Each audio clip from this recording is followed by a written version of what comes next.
Today's topic is raster scan system. നമ്മൾ raster scan display കണ്ടു. എങ്ങനെയാണ് കംപ്ലീറ്റ് സിസ്റ്റം വർക്ക് ചെയ്യുന്നതെന്നാണ് നമ്മൾ പറയാൻ പോകുന്നത്. മോണിറ്ററിൻ്റെ വർക്കിംഗ് ആണ് നമ്മൾ ആദ്യം കണ്ടത് raster scan ഡിസ്പ്ലേയിൽ. ഇനി നമ്മൾ അതിൻ്റെ complete raster scan system implement ചെയ്ത് എങ്ങനെയാണ് വർക്ക് ചെയ്യുന്നതെന്നാണ് ഈ ഒരു സെഷനിൽ പറയാൻ പോകുന്നത്. CPU കൂടാതെ സിസ്റ്റത്തിൽ ഒരു സ്പെഷ്യൽ പർപ്പസ് പ്രോസസ്സർ ഉണ്ട്. ആ പ്രോസസ്സറിനെയാണ് വീഡിയോ കൺട്രോളർ അല്ലെങ്കിൽ ഡിസ്പ്ലേ കൺട്രോളർ എന്ന് പറയുന്നത്. ഇത് ഡിസ്പ്ലേ ഡിവൈസിൻ്റെ, അതായത് മോണിറ്ററിൻ്റെ എല്ലാ ഓപ്പറേഷൻസിനെയും കൺട്രോൾ ചെയ്യാൻ വേണ്ടിയിട്ടുള്ള പ്രോസസ്സറാണ്, സ്പെഷ്യൽ പ്രോസസ്സറാണ് വീഡിയോ കൺട്രോളർ അല്ലെങ്കിൽ ഡിസ്പ്ലേ കൺട്രോളർ. ഇത് കൊടുത്തിരിക്കുന്നത് raster scan സിസ്റ്റത്തിൻ്റെ ഒരു ബേസിക് വ്യൂ ആണ് കൊടുത്തിരിക്കുന്നത്. ഇതിനകത്ത് ബേസിക് ആർക്കിടെക്ചറാണ് കൊടുത്തിരിക്കുന്നത്. ഓക്കെ, സിമ്പിൾ ആർക്കിടെക്ചറാണ്. അതിൻ്റെ അകത്ത് CPU കൊണ്ട് നമുക്ക് പ്രോസസ്സറായിട്ട് അഡീഷണലായിട്ട് ഒരു വീഡിയോ കൺട്രോളർ അല്ലെങ്കിൽ ഡിസ്പ്ലേ കൺട്രോളർ കൂടെയുണ്ട്. ഇത് എന്തിനു വേണ്ടിയിട്ടാണെന്ന് ചോദിച്ചിട്ടുണ്ടെങ്കിൽ മോണിറ്ററിൻ്റെ പ്രോസസ്സ് എല്ലാം, മോണിറ്റർ ചെയ്യുന്ന എല്ലാ ഓപ്പറേഷൻസിനെയും കൺട്രോൾ ചെയ്യാൻ വേണ്ടിയിട്ടാണ് ഈ ഒരു വീഡിയോ കൺട്രോളർ എന്ന് പറയുന്ന പ്രോസസ്സർ ഇവിടെയുള്ളത്. CPU നിങ്ങൾക്കറിയാം, സിസ്റ്റത്തിൻ്റെ ഹോളായിട്ടുള്ള പ്രോസസ്സിനെ മൊത്തം കൺട്രോൾ ചെയ്യാനാണ് CPU, എങ്കിലും മോണിറ്ററിൻ്റെ മാത്രം കൺട്രോൾ ചെയ്യാനായിട്ടാണ് വീഡിയോ കൺട്രോളർ. ഓക്കെ, ദെൻ അതുപോലെ തന്നെ സിസ്റ്റം മെമ്മറിക്കകത്ത് ആണ് നമ്മൾ സിസ്റ്റം മെമ്മറിക്കകത്തുള്ള ഒരു സ്പെസിഫിക് ഏരിയ ആണ് ഫ്രെയിം ബഫർ. അവിടെയാണ് പിക്ചർ ഡെഫിനിഷൻ സ്റ്റോർ ചെയ്യുന്നത്. നമ്മൾ ഓൾറെഡി പറഞ്ഞതാണ്, ഫ്രെയിം ബഫർ അല്ലെങ്കിൽ റിഫ്രഷ് ബഫറിൻ്റെ അകത്താണ് ഈ ഒരു പിക്ചറിൻ്റെ ഡെഫിനിഷൻ എല്ലാം സ്റ്റോർ ചെയ്യുന്നത്. നമുക്ക് സ്ക്രീനിൽ ഡിസ്പ്ലേ ചെയ്യേണ്ട പിക്ചറിൻ്റെ ഡെഫിനിഷൻ ഉള്ളത് അത് സിസ്റ്റം മെമ്മറിക്കകത്തുള്ള ഒരു സ്പെസിഫിക് ഏരിയക്കകത്തായിരിക്കും ഈ ഒരു ഫ്രെയിം ബഫർ ഉള്ളത്. ഓക്കെ, അതിൻ്റെ ഒരു ആർക്കിടെക്ചർ ഞാൻ കാണിച്ചു തരാം.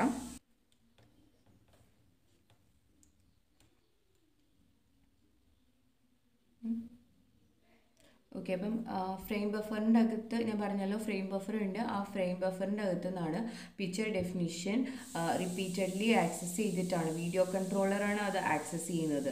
വീഡിയോ കൺട്രോളർ ആണല്ലോ എല്ലാ പ്രോസസ്സും, ഡിസ്പ്ലേ പ്രോസസ്സും എല്ലാം മാനേജ് ചെയ്യുന്നത്. അപ്പോൾ വീഡിയോ കൺട്രോളർ ഫ്രെയിം ബഫറിൻ്റെ അകത്തുനിന്ന് ഈ ഒരു പിക്ചർ ഡെഫിനിഷൻ എടുക്കുകയും അത് സ്ക്രീനിനകത്ത് ഡിസ്പ്ലേ ചെയ്യുകയും ചെയ്യും. അതുപോലെ തന്നെ റിഫ്രഷ്മെൻറ്റ് ടൈമിലും സെയിം പ്രൊസീജിയർ തന്നെയാണ് നടക്കുന്നത്. ഇവിടെ നോക്കുകയാണെങ്കിൽ ഇവിടെ നോക്കി, സിസ്റ്റം മെമ്മറിയിലെ ഒരു സ്പെസിഫിക് ഏരിയ, ഇത് കംപ്ലീറ്റ് സിസ്റ്റം മെമ്മറി ആണെങ്കിൽ അതിൻ്റെ ഒരു പോർഷൻ എന്ന് പറയുന്നത് ഫ്രെയിം ബഫറിന് വേണ്ടിയിട്ട് കൊടുത്തിരിക്കുകയാണ്. ഇതിൻ്റെ അകത്താണ് പിക്ചർ ഡെഫിനിഷൻ സ്റ്റോർ ചെയ്തിരിക്കുന്നത്. വീഡിയോ കൺട്രോളർ ഇവിടെ നിന്നാണ് ഡയറക്റ്റ്ലി ഗെറ്റ് ചെയ്യാനുള്ള ഓപ്ഷൻ ഉണ്ട് കേട്ടോ. ഡയറക്റ്റ്ലി ഫ്രെയിം ബഫറിൻ്റെ അകത്തുനിന്ന് വീഡിയോ കൺട്രോളർ പിക്ചർ ഡെഫിനിഷൻ, ഓരോ പിക്സലിൻ്റെയും ഡെഫിനിഷൻ എടുക്കും. എന്നിട്ട് വീഡിയോ കൺട്രോളർ അത് മോണിറ്ററിലേക്ക് സെൻഡ് ചെയ്യുകയാണ് ചെയ്യുന്നത്. അതുപോലെ തന്നെ റിഫ്രഷ്മെൻറ്റ് ടൈമിൽ, റിഫ്രഷ്മെൻറ്റ് അറിയാമല്ലോ, സെയിം ഇതിൽ തന്നെ നമ്മൾ പിക്ചർ അതേപോലെ നിൽക്കണം എന്നുണ്ടെങ്കിൽ, കറക്റ്റ് പാറ്റേണിൽ തന്നെ അതേപോലെ തന്നെ ഫെയ്ഡ് ഔട്ട് ആവാതെ നിൽക്കണം എന്നുണ്ടെങ്കിൽ, ഫ്ലിക്കറിങ് ഒന്നും ഇല്ലാതിരിക്കണമെങ്കിൽ വീണ്ടും അവിടെ തന്നെ നമ്മൾ സ്ട്രൈക്ക് ചെയ്തുകൊണ്ടിരിക്കണം. അതിനെയാണ് റിഫ്രഷ്മെൻറ്റ് എന്ന് പറയുന്നത്. സോ അപ്പം റിഫ്രഷ് ചെയ്യാൻ വേണ്ടിയിട്ട് എഗെയിൻ നമ്മൾ ഈ സെയിം ഫ്രെയിം ബഫറിൽ നിന്നും വീഡിയോ കൺട്രോളറാണ് മോണിറ്ററിലേക്ക് കൊടുക്കുന്നത്. ഓക്കെ, അപ്പോൾ ഇതാണ് അതിൻ്റെ ഒരു ഫ്രെയിം ബഫർ കൂടെ ഇൻക്ലൂഡ് ചെയ്തിട്ടുള്ള ആർക്കിടെക്ചർ. സെയിം അത് തന്നെയാണ് കേട്ടോ, അതിനകത്ത് ഫ്രെയിം ബഫറും കൂടെ കാണിച്ചിട്ടുണ്ടെന്ന് മാത്രമേ ഉള്ളൂ. അതുപോലെ തന്നെ സ്ക്രീൻ ബഫറിൻ്റെ അകത്തുള്ളത് ഓരോ സ്ക്രീൻ പൊസിഷൻ്റെയും കറസ്പോണ്ടിങ് ഓരോ പിക്സൽ പൊസിഷൻ ഉണ്ടല്ലോ, അതിൻ്റെ കറസ്പോണ്ടിങ് ഇൻറ്റൻസിറ്റി വാല്യൂസ് ആണ് ഈ ഒരു ഫ്രെയിം ബഫറിൻ്റെ അകത്തുള്ളത്. അത് നമ്മൾ റെപ്രസെൻറ്റ് ചെയ്യുന്നത്, സ്ക്രീൻ പൊസിഷനിൽ റിപ്രസെൻറ്റ് ചെയ്യുന്നത് കാർട്ടീഷ്യൻ കോർഡിനേറ്റ്സ് ആയിട്ടാണ്. കാർട്ടീഷ്യൻ കോർഡിനേറ്റ്സ് എന്ന് പറഞ്ഞിട്ടുണ്ടെങ്കിൽ XY കോർഡിനേറ്റ് ആയിട്ടാണ് റിപ്രസെൻറ്റ് ചെയ്യുന്നത്. ഒറിജിൻ എന്ന് പറയുന്നത്, ഗ്രാഫിക്കൽ മോണിറ്റേഴ്സിൻ്റെ ഒറിജിൻ എന്ന് പറയുന്നത് 00 ആണ്. X 0യും Y 0 ആയിട്ടുള്ള ആ പൊസിഷനാണ് നമ്മൾ ഒറിജിൻ എന്ന് പറയുന്നത്. അത് ഡിഫൈൻ ചെയ്തിരിക്കുന്നത് നോർമലി ഒരു ഗ്രാഫിക്കൽ മോണിറ്ററിൻ്റെ ലോവർ ലെഫ്റ്റ് സ്ക്രീനിലായിരിക്കും, അതായത് താഴെയായിട്ട്, സ്ക്രീനിൻ്റെ ഏറ്റവും താഴെയായിട്ട് ലെഫ്റ്റ് സൈഡിലായിരിക്കും ഒറിജിൻ റെപ്രസെൻറ്റ് ചെയ്യുന്നത്. പിന്നെ ചിലതിലൊക്കെ തിരിച്ചും വരാറുണ്ട് കേട്ടോ, അപ്പർ ലെഫ്റ്റും എടുക്കാറുണ്ട്. രണ്ട് രീതിയിൽ നമുക്ക് എടുക്കാം. നോർമലി കാണുന്നത് മോണിറ്റേഴ്സിൽ ഇങ്ങനെയാണ്, ലോവർ ലെഫ്റ്റ്, സ്ക്രീനിൻ്റെ ലോവർ ലെഫ്റ്റ് ആണ് എന്തായിട്ട് എടുക്കുന്നത്, ഒറിജിനായിട്ട് എടുക്കുന്നത്. അതായത് ഒരു സ്ക്രീൻ നമ്മൾ കാണേണ്ടത് ഒരു എന്താണ് ഗ്രാഫിക്കലി നമ്മൾ റെപ്രസെൻറ്റ് ചെയ്യുക ഒരു 2 ഡയമെൻഷൻ സിസ്റ്റം നോക്കുകയാണെങ്കിൽ അതിൻ്റെ ഒരു ഫസ്റ്റ് ക്വാഡ്രൻ്റ് ആയിട്ട് നമുക്ക് എന്തിനെ എടുക്കാം, ഈ സ്ക്രീൻ സർഫസിനെ എടുക്കാം. ഓക്കെ, ഇതാണിപ്പോൾ സ്ക്രീൻ കാണിച്ചിരിക്കുന്നത്. ഞാൻ പറഞ്ഞല്ലോ ഒറിജിൻ 00 എന്ന് പറയുന്നത് ലോവർ ലെഫ്റ്റ് ഏറ്റവും താഴത്തെ ഭാഗമാണിത്. താഴത്തെ ഭാഗത്തിൽ ലെഫ്റ്റ് സൈഡാണ് നമ്മൾ ഒറിജിനായിട്ട് കൺസിഡർ ചെയ്യുന്നത്. ഇതൊരു ഗ്രാഫിൻ്റെ അല്ലെങ്കിൽ 2 ഡയമെൻഷൻ സിസ്റ്റത്തിൻ്റെ ഫസ്റ്റ് ക്വാഡ്രൻ്റ് ആണ്. ഇങ്ങോട്ട് എക്സും ഇങ്ങോട്ട് വൈയും ആണ് നമ്മൾ ഗ്രാഫിക്കലി വരയ്ക്കുമ്പോൾ. പിന്നെ അതിൻ്റെ സ്കാൻ ലൈൻസ് ആണ് കൊടുത്തിരിക്കുന്നത്. സ്കാൻ ലൈൻസ് ആണ്. അതെങ്ങനെയാണ് വരുന്നതെന്ന് നമുക്ക് പറയാം. ഓക്കെ,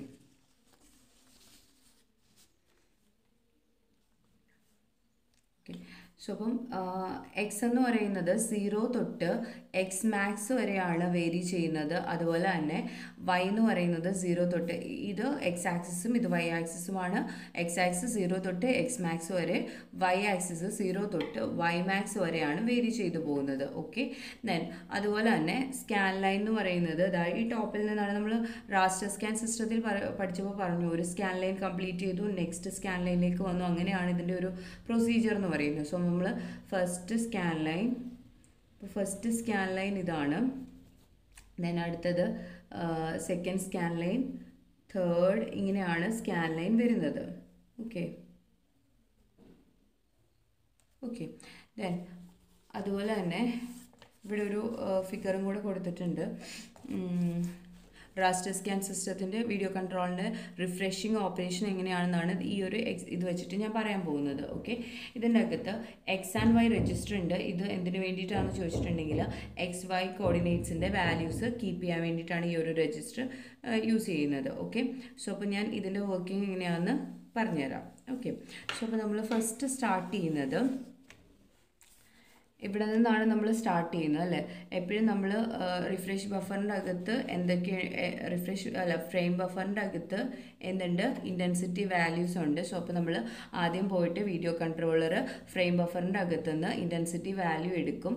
എന്നിട്ട് ഇൻറ്റൻസിറ്റി വാല്യൂ ഇപ്പോൾ സപ്പോസ് എനിക്ക് എ ആണ് വരയ്ക്കേണ്ടതെങ്കിൽ ഇവിടെ എന്തായിരിക്കും, 0 ആയിരിക്കും. പക്ഷെ എന്താണെങ്കിലും ഇവിടെ നോക്കാതിരിക്കാൻ പറ്റില്ല. അപ്പോൾ എന്ത് ചെയ്യും, രജിസ്റ്റർ സെറ്റ് ചെയ്യുന്നത് എക്സ് രജിസ്റ്ററും ഉണ്ട് വൈ രജിസ്റ്ററും ഉണ്ട് അല്ലേ. അപ്പോൾ ആദ്യത്തേതിൽ എക്സ് രജിസ്റ്ററിൻ്റെ വാല്യൂ എന്ന് പറയുന്നത് എന്തായിരിക്കും, വൈ മാക്സ് ആയിരിക്കും. വൈ മാക്സ് ആണ്, സോറി എക്സ് അല്ല, വൈ രജിസ്റ്ററിൻ്റെ വാല്യൂ വൈ മാക്സും എക്സ് രജിസ്റ്റർ എക്സ് എന്താ ഇവിടെ 0 അല്ലേ. ഈ പോയിന്റിൽ ഈ പോയിന്റ് സ്കാൻ ലൈൻ ഞാൻ തുടങ്ങുക. ഫസ്റ്റ് സ്കാൻ ലൈൻ്റെ ഈ ടോപ്പ് പോയിന്റിനെ ഞാൻ തുടങ്ങുകയാണ്. സോ അപ്പം വൈയുടെ വാല്യൂ വൈ മാക്സും എക്സിൻ്റെ വാല്യൂ 0 ആയിരിക്കും. ഈ ഒരു കോർഡിനേറ്റ് അതായത് 0 വൈ മാക്സ് എന്നുള്ളതായിരിക്കും ഈ ഒരു കോർഡിനേറ്റ് എന്ന് പറയുന്നത്. ഓക്കെ, സോ അപ്പോൾ ഇതിൻ്റെ ഇൻറ്റൻസിറ്റി വാല്യൂ ഇവിടെ പോയിട്ട് എടുക്കും. അതിനുശേഷം അവിടെ എനിക്ക് ഓഫാണ് കിട്ടുന്നത്. കാരണം ഓൺ അല്ലെങ്കിൽ ഓഫാണ് നമുക്ക് ചെയ്യേണ്ടത്. പ്രിൻറ്റ് ചെയ്യണമെന്നുണ്ടെങ്കിൽ ഇവിടെ വരുമ്പോൾ മാത്രമാണ് എനിക്ക് ഓൺ കിട്ടുന്നത്. സോ ഇവിടെ എനിക്ക് എന്തായിരിക്കും, ഓഫ് സ്റ്റേറ്റിലായിരിക്കും. അപ്പോൾ ഓഫായിരിക്കും. സോ നെക്സ്റ്റ് പിക്സൽ പൊസിഷൻ നിങ്ങൾ ഓർക്കുന്നുണ്ടോ, സ്കാൻ ലൈനിൽ നമ്മൾ 1 by 1 ആയിട്ട് പിക്സൽസ് റീഡ് ചെയ്തത്, അതുപോലെ തന്നെ റീഡ് ചെയ്യേണ്ടത്. സോ അപ്പോൾ നെക്സ്റ്റ് പിക്സൽ എടുക്കുക. നെക്സ്റ്റ് പിക്സൽ എടുക്കുമ്പോൾ വൈയുടെ വാല്യൂവിന് മാറ്റമൊന്നുമില്ല. വൈയുടെ വാല്യൂ എന്ന് പറയുന്നത് വൈ മാക്സ് സെയിം ലൈനിലല്ലേ. സോ വൈ മാക്സ് ആയിട്ട് തന്നെ നിൽക്കും. എക്സ് എന്ന് പറയുന്നത് 0-ൽ നിന്നും മാറി ഇനിഷ്യൽ വാല്യൂ എന്താണോ അതിൽ നിന്ന് 1 ഇൻക്രിമെൻറ്റ് ചെയ്യും. ദാറ്റ് ഇസ് എക്സ് 1 ആവും. അതായത് ഇതിൻ്റെ പുതിയ കോർഡിനേറ്റ് എന്ന് പറയുന്നത് 1, വൈ മാക്സ് ആയിരിക്കും. ഓക്കെ, അപ്പം ഈ ഒരു പിക്സൽ പൊസിഷൻ എടുത്തു. ദെൻ അതിൽ ഓൺ ചെയ്യണോ ഓഫ് ചെയ്യണോ എന്ന് ഫ്രെയിം ബഫറിൽ പോയി നോക്കുക. അപ്പോൾ ഓഫാണ്. എഗെയിൻ നമ്മൾ അടുത്ത പിക്സൽ പൊസിഷനിലേക്ക് മൂവ് ചെയ്യുകയാണ്. അടുത്ത പിക്സൽ പൊസിഷൻ മൂവ് ചെയ്യുമ്പോൾ എങ്ങനെ വരും, എക്സിൻ്റെ വാല്യൂ x+1 ആവും. ഓക്കെ, ഈ ഒരു ഇതിൽ മാത്രമാണ് നമ്മൾ മൂവ് ചെയ്യുന്നത്. സോ എക്സിൻ്റെ വാല്യൂ x+1 ആവുമ്പോൾ എക്സ് 2 ആവും. ഓക്കെ, വൈയുടെ വാല്യൂ വൈ മാക്സ് തന്നെയാണ്, മാറ്റമില്ല. ഇനി ഇതിങ്ങനെ മൂവ് ചെയ്ത് ഓരോ പിക്സൽസിനെയും നോക്കി ഇവിടെ വരെ എത്തും. ദാറ്റ് ഈസ് ഇവിടെ എന്ന് പറയുന്നത് എക്സിൻ്റെ മാക്സിമം ആണ്. അപ്പോൾ നമുക്ക് ലാസ്റ്റ് കിട്ടുന്ന കോർഡിനേറ്റ്സ് ഈ ഒരു പിക്സൽ പൊസിഷൻ്റെ കോർഡിനേറ്റ് എന്ന് പറയുന്നത് എന്തായിരിക്കും, എക്സ് മാക്സ് വൈ മാക്സ് ആണ്. അവിടെ നമ്മൾ ഓൺ ചെയ്യുകയോ ഓഫ് ചെയ്യുകയോ ചെയ്യാം. നമുക്കിവിടെ ഓഫാണ് വരുന്നത്, കാരണം പ്രിൻറ്റ് ചെയ്യേണ്ടത് ഇവിടെയല്ലേ. ഓക്കെ, ദെൻ സ്കാൻ ലൈനിൻ്റെ ഇതിനകത്ത് റാസ്റ്റർ സ്കാനിൽ എന്താ ചെയ്യുന്നത്, നമ്മൾ ഹൊറിസോണ്ടൽ റീട്രേസ് നടത്തിയിട്ട് അടുത്ത ലൈനിലേക്ക് വരികയാണ് ചെയ്യുന്നത്. സോ നമ്മൾ ഇവിടെ എത്തുമ്പോൾ വൈമാക്സിൻ്റെ വാല്യൂ എന്തായിട്ട് മാറും, വൈമാക്സിൻ്റെ വാല്യൂ 1 ഡിക്രിമെൻറ്റ് ചെയ്യും. കാരണം ഇത് വൈമാക്സ് ആണെങ്കിൽ ഇത് വൈമാക്സ് -1 ആണ്, ഇത് വൈമാക്സ് -2 ആണ്, ഇത് വൈമാക്സ് -3 ആണ്. അങ്ങനെ ഡിക്രിമെൻറ്റ് ലാസ്റ്റ് ഇത് 0 ഇങ്ങോട്ട് എക്സിൻ്റെ നോക്കുകയാണെങ്കിൽ 0 1 2 3 4 5 അത് ഇൻക്രിമെൻറ്റ് ചെയ്ത് എക്സ് മാക്സിലെത്തും. ഇങ്ങനെയാണ് അതിൻ്റെ പ്രൊസീജിയർ എന്ന് പറയുന്നത്. സോ അപ്പോൾ നമ്മൾ ഇവിടെ നോക്കുകയാണെങ്കിൽ നെക്സ്റ്റ് ലൈനിലേക്ക് വരുമ്പോൾ ഇത് വൈമാക്സ് -1 എത്തും. ഓക്കെ, വൈയുടെ വാല്യൂ വൈമാക്സ് -1 ആവും. എക്സ് ഇനിഷ്യലി എന്തായിരിക്കും, 0 ആയിരിക്കും. ഓക്കെ, സോ അപ്പോൾ നമ്മൾ ആദ്യത്തെ കോർഡിനേറ്റ് 0, വൈമാക്സ് -1 എന്നായിരിക്കും. നെക്സ്റ്റ് വരുമ്പോഴത്തേക്കും എക്സിൻ്റെ വാല്യൂ ഈ സെയിം ലൈനിൽ തന്നെയല്ലേ നമ്മൾ പോയിന്റ് എടുക്കുന്നത്. സോ അപ്പോൾ നമ്മൾ ഇങ്ങനെ എടുക്കുമ്പോൾ എക്സിൻ്റെ വാല്യൂ ഒന്നും കൂടെ ഇൻക്രിമെൻറ്റ് ചെയ്യും. വൈയുടെ വാല്യൂ വൈമാക്സ് -1 സെയിം ലൈനിലാണ്. സോ അപ്പോൾ നമ്മൾ വീണ്ടും ഇത് ഇൻക്രിമെൻറ്റ് ചെയ്ത് എവിടെ വരെ പോവും, എക്സ് മാക്സ് വൈമാക്സ് -1 വരെ കോർഡിനേറ്റ് നമ്മൾ എന്താണ് നോക്കി ഓൺ ചെയ്യണോ ഓഫ് ചെയ്യണോ എന്ന് നോക്കി പോകും. ദെൻ അടുത്ത ഇതിലേക്ക് വരുമ്പോൾ ഇതെന്തായിരിക്കും, വൈമാക്സ് -2 ആണ്. വൈമാക്സ് -2 എത്തും വൈയുടെ വാല്യൂ. എക്സിൻ്റെ വാല്യൂ ഇനിഷ്യലി 0 ആയിരിക്കും. അഗെയിൻ 0 വൈമാക്സ് -2 അത് 1 ആവും. ദെൻ അത് എവിടെ വരെ ഇൻക്രിമെൻറ്റ് ചെയ്തു പോവും, എക്സ് മാക്സ് വൈമാക്സ് -2 വരെ ഇൻക്രിമെൻറ്റ് ചെയ്യും. ഇങ്ങനെ വന്ന് വൈയുടെ വാല്യൂ 0 വരെ എത്തും എന്നുള്ളതാണ്. 0 വരെ എത്തുമ്പോൾ നമ്മൾ 0 എന്നുള്ളത് കിട്ടും. നെക്സ്റ്റ് 0 1 കിട്ടും, 2 കിട്ടും, അങ്ങനെ 0 എക്സ് മാക്സ് വരെ കിട്ടും. ഓക്കെ, അപ്പോൾ ഇവിടം വരെ എത്തിയിട്ടുണ്ടെങ്കിൽ വീണ്ടും എന്താ ചെയ്യേണ്ടത്, ഒരു വെർട്ടിക്കൽ റീട്രേസ് നടത്തണം. എന്തിനു വേണ്ടിയിട്ടാണ്, വീണ്ടും റിഫ്രഷ് ചെയ്യാൻ വേണ്ടിയിട്ട് വീണ്ടും ഒരു വെർട്ടിക്കൽ റീട്രേസ് ഇവിടെ നിന്നും വീണ്ടും നെക്സ്റ്റ് ഇങ്ങോട്ട് തന്നെ പോരും. സെയിം പ്രൊസീജിയർ തന്നെ റിപ്പീറ്റ് ചെയ്തിട്ടാണ് പോകുന്നത്. കാര്യങ്ങൾ തന്നെയാണ് ഇതിനകത്ത് പറഞ്ഞിരിക്കുന്നത്. 2 രജിസ്റ്റേഴ്സ് ഉണ്ട്, ഓരോന്നും പിക്സൽ പൊസിഷൻസിനെ സ്റ്റോർ ചെയ്യാൻ, എക്സിൻ്റെയും വൈയുടെയും കോർഡിനേറ്റ് സ്റ്റോർ ചെയ്യാൻ വേണ്ടിയിട്ടാണ്. എക്സ് രജിസ്റ്റർ ഇനിഷ്യലി 0 ആയിട്ട് സെറ്റ് ചെയ്യും, വൈ രജിസ്റ്റർ വൈമാക്സ് ആയിട്ട്. എന്നിട്ട് 1 by 1 ആയിട്ട് ഫ്രെയിം ബഫറിൽ നിന്നും ഇൻറ്റൻസിറ്റി വാല്യൂസ് എടുക്കും. ഓൺ ചെയ്യണോ ഓഫ് ചെയ്യണോ എന്നുള്ളത് തീരുമാനിക്കും. അതിനനുസരിച്ച് ഡിസ്പ്ലേ ചെയ്യും.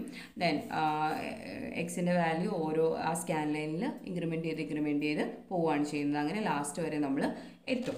ഓക്കെ, അപ്പോൾ അതാ ഈ ഒരു സൈക്കിൾ റിപ്പീറ്റ് ചെയ്തുകൊണ്ടിരിക്കും. കാരണം നമുക്ക് റിഫ്രഷ് ചെയ്യണമെങ്കിൽ മാത്രമേ സ്ക്രീനിൽ ഫ്ലിക്കറിംഗ് ഇല്ലാതെ കാണാനായിട്ട് പറ്റുള്ളൂ.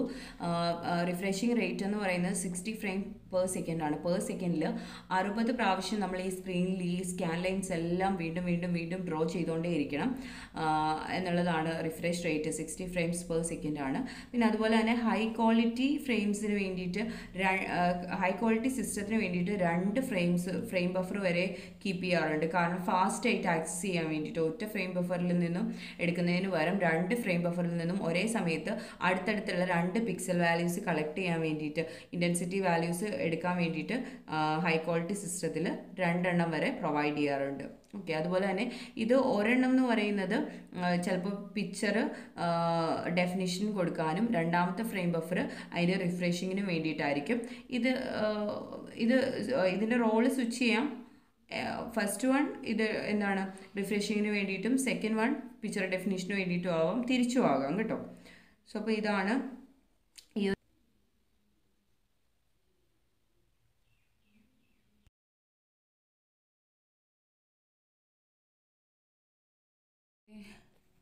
ലാസ്റ്റ് ക്ലാസ് നമ്മൾ ഡിസ്കസ് ചെയ്ത റാസ്റ്റർ സ്കാൻ സിസ്റ്റം ആയിരുന്നു. Today we R discussing random scan system. ഇതിൻ്റെ അകത്ത് നമ്മൾ ഒരു ഇതിൻ്റെ ബേസിക് ആർക്കിടെക്ചറാണ് കൊടുത്തിരിക്കുന്നത്. ഒരു ഡിസ്പ്ലേ പ്രോസസ്സർ ഉണ്ട്. ആ പ്രോസസ്സറാണ് മോണിറ്ററിൻ്റെ എല്ലാ ഡിസ്പ്ലേ ഓപ്പറേഷൻസും കൺട്രോൾ ചെയ്യുന്നത്. അതുപോലെ തന്നെ സിസ്റ്റം മെമ്മറി മറ്റതിൻ്റെ ബേസിക് സ്ട്രക്ചർ പോലെ തന്നെയാണ് ഇതിൻ്റെ സ്ട്രക്ചർ വരുന്നത്. ദെൻ ആപ്ലിക്കേഷൻ പ്രോഗ്രാമിൻ്റെ അകത്ത് ആപ്ലിക്കേഷൻ പ്രോഗ്രാംസ് സിസ്റ്റം മെമ്മറിയിലാണ് സ്റ്റോർ ചെയ്തിരിക്കുന്നത്. അലോങ് വിത്ത് ഗ്രാഫിക്കൽ പാക്കേജസ് ആയിട്ടാണ് ഇവിടെ സ്റ്റോർ ചെയ്തിരിക്കുന്നത്. ഗ്രാഫിക്കൽ കമാൻഡ്സ് ആപ്ലിക്കേഷൻ പ്രോഗ്രാംസിലുള്ള ഗ്രാഫിക്സ് കമാൻഡ്സിനെ ട്രാൻസ്ലേറ്റ് ചെയ്യുകയാണ് ചെയ്യുന്നത് ഇൻ ടു ഡിസ്പ്ലേ ഫയൽ അല്ലെങ്കിൽ ആ ആ ഒരു ഫയലിന് പറയുന്ന ഡിസ്പ്ലേ ഫയൽ എന്നാണ് നമുക്ക് എന്താണ് മോണിറ്ററിൽ ഡിസ്പ്ലേ ചെയ്യേണ്ട ഒരു സ്മോൾ ഫയൽ എന്ന് നമുക്ക് പറയാം.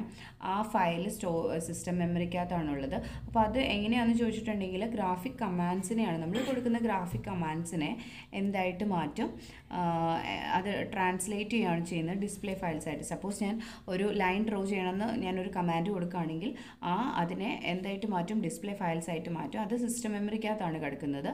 അതാണ് ഡിസ്പ്ലേ പ്രോസസ്സർ ആക്സസ് ചെയ്യുന്നത്. ഓക്കെ, ഡിസ്പ്ലേ പ്രോസസ്സർ സിസ്റ്റം മെമ്മറിക്കകത്തുള്ള ഡിസ്പ്ലേ ഫയലിനെ ആക്സസ് ചെയ്യും, എന്നിട്ട് ഇത് മോണിറ്ററിലേക്ക് ഡിസ്പ്ലേ ചെയ്ത് കാണിക്കുന്നത്. ഓക്കെ, ഈ ഡിസ്പ്ലേ പ്രോസസ്സർ എന്താണ്, ഡിസ്പ്ലേ പ്രോസസ്സിംഗ് യൂണിറ്റ് അല്ലെങ്കിൽ ഗ്രാഫിക് കൺട്രോളർ എന്നൊക്കെ പറയാറുണ്ട് കേട്ടോ ഈ ഡിസ്പ്ലേ പ്രോസസ്സറിന്. അതുപോലെ തന്നെ ഗ്രാഫിക് പാറ്റേൺ റാസ്റ്റർ സ്കാൻ സിസ്റ്റത്തിൽ എന്താണ് ലൈൻസ് വെച്ചിട്ടാണ് നമ്മൾ റാൻഡം സ്കാൻ സിസ്റ്റത്തിൽ ഡിസ്പ്ലേ നടത്തുന്നത്. ഞാൻ നേരത്തെ പറഞ്ഞു കഴിഞ്ഞതാണ്. ഇപ്പോൾ നമ്മൾ ഒരു ഇത് വരയ്ക്കണം എന്നുണ്ടെങ്കിൽ, ഒരു ലൈൻ വരയ്ക്കണം എന്നുണ്ടെങ്കിൽ, സോ ഇപ്പോൾ ഒരു ട്രയാങ്കിളാണ് വരയ്ക്കേണ്ടത് എന്ന് വിചാരിക്കുക. ട്രയാങ്കിൾ ആണെങ്കിൽ ഞാൻ പറഞ്ഞിരുന്നു 3 ലൈൻസ് വെച്ചിട്ടാണ് ഈ ഒരു ട്രയാങ്കിൾ ഫോം ചെയ്യുന്നത്. ഫസ്റ്റ് സ്ട്രെച്ചിൽ ആദ്യത്തെ ഒരു ലൈൻ വരയ്ക്കും, സെക്കൻഡ് സ്ട്രെച്ചിൽ അടുത്ത ലൈൻ വരയ്ക്കും, ദെൻ തേർഡ് ലൈൻ. അതിനെ തമ്മിൽ കമ്പൈൻ ചെയ്തിട്ടാണ് ട്രയാങ്കിൾ എന്നുള്ള രീതിയിൽ നമ്മൾ കാണുന്നത്. അപ്പോൾ ലൈൻസിൻ്റെ ഡെഫിനിഷൻസ് ആയിട്ടാണ് നമ്മൾ പിക്ചറിനെ കാണുന്നത്. ഞാൻ പറഞ്ഞല്ലോ, കേഴ്സ് ഒന്നും നമുക്ക് ഇതിനകത്ത് വരയ്ക്കാനായിട്ട് പറ്റില്ല. ലൈൻസ് വെച്ചിട്ട് ജോയിൻ ചെയ്തിട്ട് വരയ്ക്കാൻ പറ്റുന്ന ഫിഗേഴ്സ് മാത്രമായിരിക്കും നമ്മൾ റാൻഡം സ്കാനിൽ വരയ്ക്കുന്നത്. സോ അപ്പം ഈ ലൈൻസിനെ റെപ്രസെൻറ്റ് ചെയ്യുന്നത് അല്ലെങ്കിൽ ലൈൻസിനെ ഡിഫൈൻ ചെയ്യുന്നത് കോർഡിനേറ്റ് പോയിൻറ്റ്സ് ആയിട്ടാണ്. ഇപ്പോൾ ഫോർ എക്സാമ്പിൾ ഒരു ലൈനിനെ കാണിക്കണം എന്നുണ്ടെങ്കിൽ, സോ ഇപ്പോൾ നമ്മളൊരു ട്രയാങ്കിൾ വരയ്ക്കണം എന്നുണ്ടെങ്കിൽ ഫസ്റ്റ് ഞാനൊരു ലൈനാണ് ഡ്രോ ചെയ്യുന്നത് അല്ലേ.